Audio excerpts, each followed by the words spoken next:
पूछा जाए कि क्या फ़र्क है एक नॉर्मल होम मेकर में और एक स्मार्ट होम मेकर में, तो इसका सीधा एंड सिंपल सा जवाब ये है कि जो स्मार्ट होम मेकर होती हैं, कुछ ऐसी हैबिट्स को फ़ॉलो करती हैं जो उनको बिल्कुल अलग कर देती हैं एक नॉर्मल होम मेकर से। अगर हम अपने तरीकों को चेंज कर लें, अपने रूटीन को सेट कर लें, तो डेफ़िनेटली हम एक नॉर्मल होम मेकर से बिल्कुल अलग ही हो जाएँगे और हम अपना ढेर सारा टाइम भी सेव कर पाएँगे, ढेर सारे पैसे भी सेव कर पाएँगे। तो आज का वीडियो इसी से रिलेटेड है कि कैसे हम अपने टाइम को स्मार्टली मैनेज करके अपने टाइम को उन चीज़ों में खर्च कर सकते हैं जिनके लिए हम टाइम निकाल ही नहीं पाते हैं। तो स्टार्ट करते हैं आज का वीडियो कुछ अमेजिंग हैक्स एंड टिप के साथ। सुबह उठने से रात के सोने तक हम सभी होम मेकर्स के मन में एक ही सवाल घूमता रहता है कि आज क्या बनेगा। ब्रेकफास्ट में क्या बनेगा, ब्रेकफास्ट बना लिया तो लंच में क्या बनेगा, फिर डिनर की बारी, फिर नेक्स्ट डे ब्रेकफास्ट में क्या बनेगा। यही सोचते सोचते हम लोग अपना बहुत सारा टाइम भी किचन में वेस्ट कर देते हैं। अगर हम 10 मिनट निकाल के वीकली मील प्लान रेडी कर ले कि पूरे सप्ताह भर में कब क्या क्या बनाना है, तो हमारा ये काम बहुत ही आसान हो जाता है। हम जो 10 मिनट किचन में बर्बाद करते हैं, उस 10 मिनट में हम रेस्ट कर सकते हैं या कोई और काम कर सकते हैं। जब भी मैं मील प्लान करती हूँ पूरे वीक का, अपने फैमिली के साथ बैठ के करती हूँ। अपने बच्चों को शामिल करिए, अपने फैमिली के और भी मेंबर्स को आप शामिल कर सकते हैं। इससे क्या होगा कि कई बार हमें बहुत सारे आइडियाज़ मिल जाते हैं जो कि हम अकेले सोच ही नहीं पा रहे थे। साथ ही साथ फ़र्क ये पड़ता है कि फैमिली के हर एक मेंबर के पसंद का खाना हम बना लेते हैं, क्योंकि सब कोई अपनी पसंद का ही व्यू देते हैं।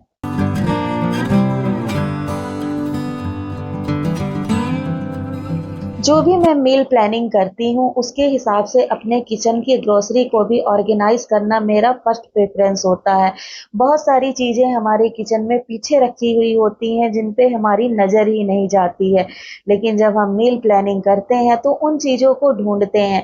जैसे मुझे छोले बनाना है, मेरे लिस्ट में छोले लिखा है कि थर्सडे को छोले बनेंगे, तो मैंने छोले के डब्बे को आगे कर लिया। इस टाइप से हमारी नज़र चारों तरफ जाती है और हमारे किचन में रखा ग्रोसरी का हर एक डब्बा यूज़ होता है, ना कि पड़े-पड़े खराब हो जाता है। साथ ही साथ सब्जियाँ वगैरह भी उसी तरीके से आती हैं जो लिस्ट में लिखा हुआ है।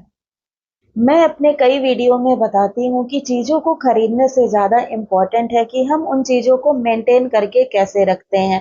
महँगे कपड़े पहनने का तो हम सभी को शौक होता है और बहुत सारे पैसे लगा के हम खरीदते भी हैं, बट कपड़ों का मेंटेनेंस उनको पहनने से ज़्यादा इम्पोर्टेंट होता है। अब देखिए, हर किसी के बजट में नहीं होता कि अपने कपड़ों को ड्राई क्लीन के लिए दे, या ये भी कह सकते हैं कि हर कपड़े को हम ड्राई क्लीन के लिए दें, ये भी पॉसिबल नहीं है। तो अगर कपड़ों को लॉन्ग लाइफ देना है, तो क्या कुछ करें कि उनको उनका जो फैब्रिक है वो सॉफ्ट रहे। मैं यहाँ पे यूज़ करती हूँ, वैसे तो मैं ईज़ी का भी यूज़ करती हूँ जो वूलन धोने वाला होता है, बट यहाँ पे मैं वो हैक यूज़ करना चाहती हूँ या शेयर करना चाहती हूँ जो हम सभी के काम आए। ईज़ी हम सभी के पास अवेलेबल नहीं होता है, बट जो शैम्पू होता है वो हम सभी के घर में आसानी से अवेलेबल होता है। जब भी आपके बाहर के कपड़ों को वॉश करना हो, या जो आपके कॉस्टली कपड़े हैं जिनको आप ड्राई क्लीन के लिए नहीं दे सकते हो, उनको वॉश करना हो, तो आप शैम्पू का यूज़ करिए। 1 घंटे के लिए भिगा के छोड़ दीजिए, आपके कपड़े ड्राई क्लीन जैसे क्लीन भी हो जाएँगे और सॉफ्ट भी रहेंगे।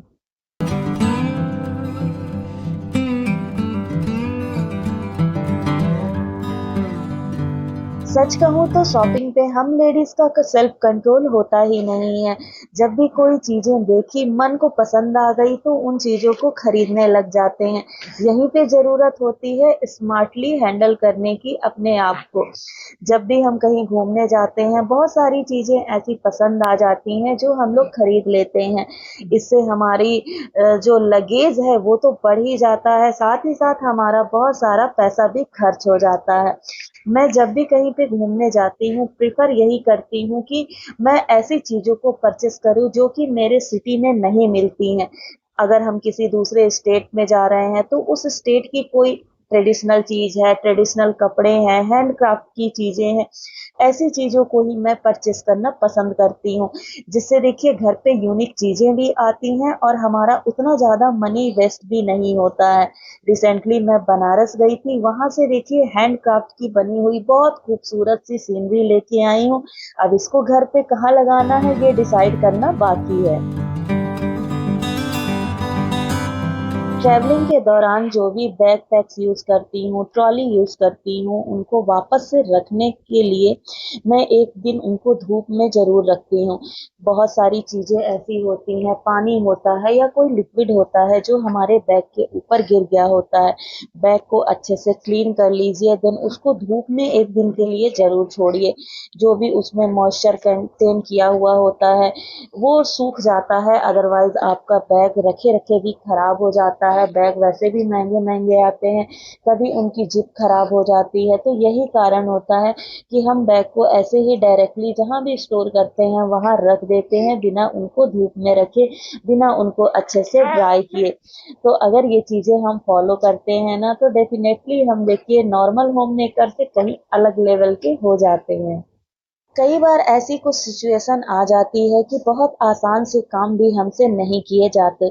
ऐसे में बेस्ट यही होता है कि खुद को परेशानी में डाल के वो काम करने से अच्छा है कि हम उन कामों को किसी और से करा लें।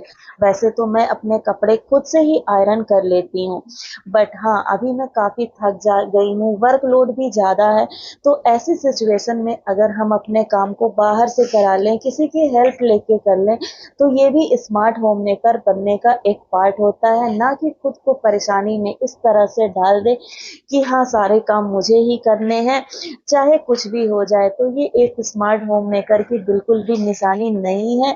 आप अपने आप को परेशानी में डालेंगी तो आपकी फैमिली परेशानी में जाएगी, आपका पूरा घर परेशान हो जाएगा।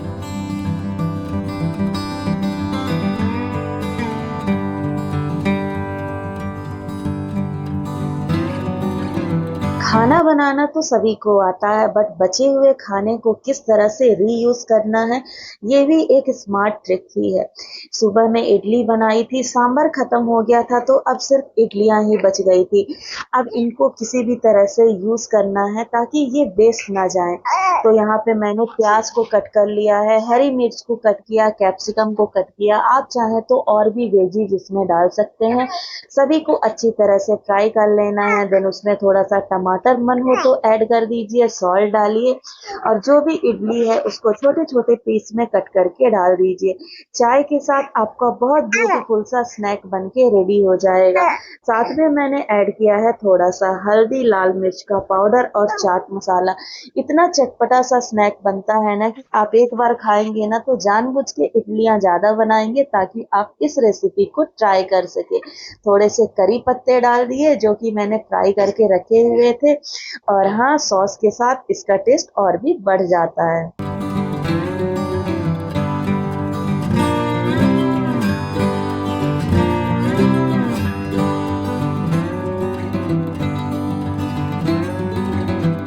कभी-कभी हमारी फैमिली का डिमांड होता है कुछ अच्छा स्पाइसी चटपटा खाने का, बट हमारा कभी मन नहीं होता है बनाने का या तो टाइम बहुत ही कम होता है। ऐसे में चाइनीज़ डिश को मैं प्रेफ़र करती हूँ क्योंकि इसमें बहुत सारे वेजीज़ ऐड होते हैं तो हेल्दी भी होता है, साथ ही साथ ये फटाफट से बन भी जाता है। आज मैं बना रही हूँ सोया चिली पनीर की रेसिपी जो कि बनाने में बहुत ही ईज़ी है और घर पे रखी चीज़ों से ही बन जाएगी। तो यहाँ पे कैप्सिकम को और प्याज को क्यूब-क्यूब कट कर दिया था मैंने, थोड़ा-सा तेल डाला और इसमें थोड़े-सा इसको शैलो फ्राई कर लूँगी। देन यहाँ पे सोया चंक्स को भिगा के रखी थी, पानी पूरी तरह से निचोड़ को के उसको ऐड करूँगी। टमाटर, डेढ़ टमाटर लिया है मैंने, उसको क्यूब-क्यूब कट करके डाला, 1 चम्मच सोया सॉस, 1 चम्मच विनेगर, 3 से 4 चम्मच टोमेटो केचप और हाँ, टेस्ट को अगर और भी ज़्यादा एनहांस करना है, मार्केट वाला टेस्ट लाना है, तो अपने घर में शेज़वान चटनी ज़रूर रखिए। 3 से 4 चम्मच मैंने इसको ऐड किया है, अब सारे सॉसेस को अच्छे से फ्राई कर लेंगे। देन यहाँ पे मैं सॉल्ट डाल रही हूँ, सॉल्ट टेस्ट के अकॉर्डिंग ही डालिए क्योंकि सारे सॉसेस में भी सॉल्ट होता है। पनीर को मैं शैलो फ्राई करके रखी थी, उसको ऐड की, थोड़ा-सा चिली फ्लेक्स, काली मिर्च को कूट करके डाला है। और देखिए 3 से 4 मिनट इसको अब इसी तरह बिना ढके हुए पकाएंगे और सोया चिली आपका बनके रेडी हो गया। सॉरी, सोया चिली पनीर बनके रेडी हो गया। इसके साथ पराठों का कॉम्बिनेशन बहुत अच्छा होता है। तो ये कुछ हैबिट्स हैं जिनको अगर आप फॉलो करते हैं तो ये आपको नॉर्मल होम मेकर से बिल्कुल अलग कर देती हैं और आप बन जाते हैं smart home maker. So friends, that's all for the day. मिलते हैं नेक्स्ट वीडियो में कुछ नई अमेजिंग टिप्स एंड हैक्स के साथ। Till then take care and bye bye. Lots of love from life style with Ritu Mishra.